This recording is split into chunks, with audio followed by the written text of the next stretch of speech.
नमस्कार मेरे प्यारे दोस्तों। आज मैं आपके लिए हिंदी कहानी लेके आई हूँ। कहानी का नाम है कटोरे का जल।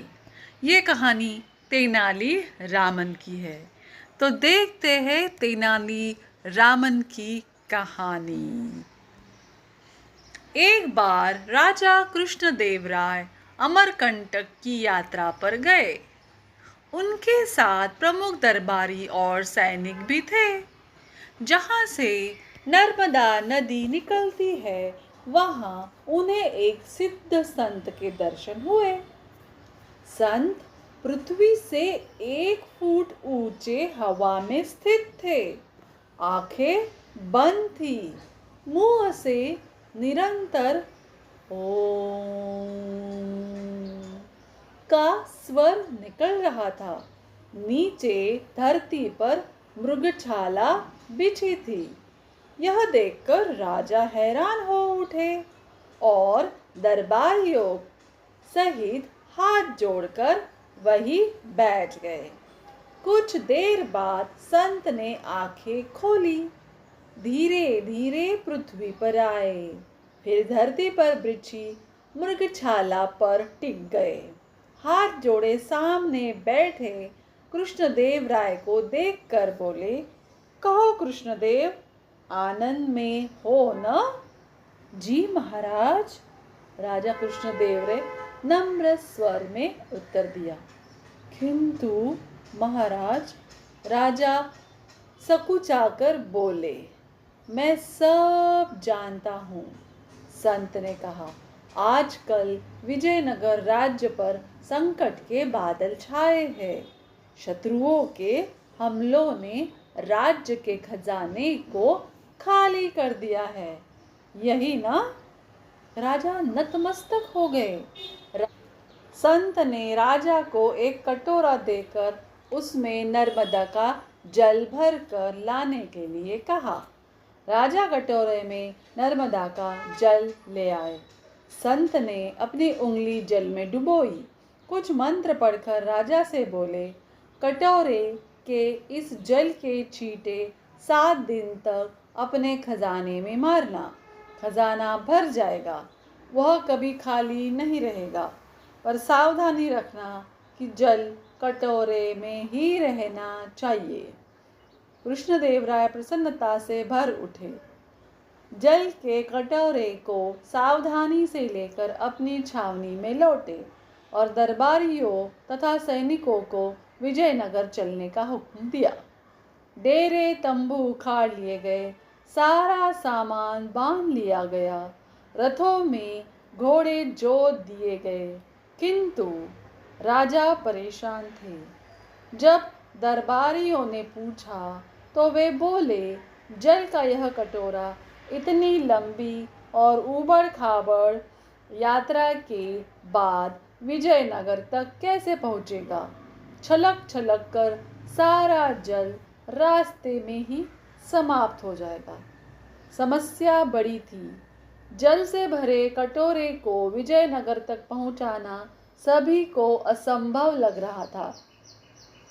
राजा कृष्णदेव राय ने एक एक करके सभी दरबारियों से इस काम को करने के लिए कहा, पर कोई तैयार नहीं हुआ। आखिर में तेनालीरामन ही बचा। राजा ने उसे देख निराशा से कहा, अशक्त तेनालीरामन से क्या कहा जाए? आते समय रास्ते भर सोता ही रहा था। इससे पूछना तो व्यर्थ ही है। नहीं महाराज, एकाएक तेनालीरामन बोल पड़ा, सो तो मैं इसलिए रहा था कि कोई काम न था। पवित्र जल से भरा यह कटोरा साथ होगा तो शायद आँख न लगे। राजा बोले, सोच लो, यदि इस कटोरे का जल कम हुआ या गिरा तो तुम्हारे शरीर से गर्दन अलग हो जाएगी। मुझे स्वीकार है अन्नदाता। तेनालीरामन जल से भरा कटोरा लेते हुए बोला, आप प्रस्थान करने का हुक्म दीजिए। कृष्णदेवराय ने सभी को अपने अपने रथ पर सवार होकर प्रस्थान करने का आदेश दिया। सभी विजयनगर की ओर चल पड़े। रास्ते भर सभी जल के कटोरे के बारे में सोचते रहे। राजा ने जब जब सैनिक भेजकर कटोरे के बारे में जानना चाहा, तब तब उन्हें बताया गया कि तेनालीरामन रथ में सोया हुआ है। कटोरे का कहीं पता नहीं। मंत्री, सेनापति, पुरोहित आदि को जब भी यह समाचार मिलता तो वे मन ही मन खुश होते। आगे आगे सेनापति का रथ था।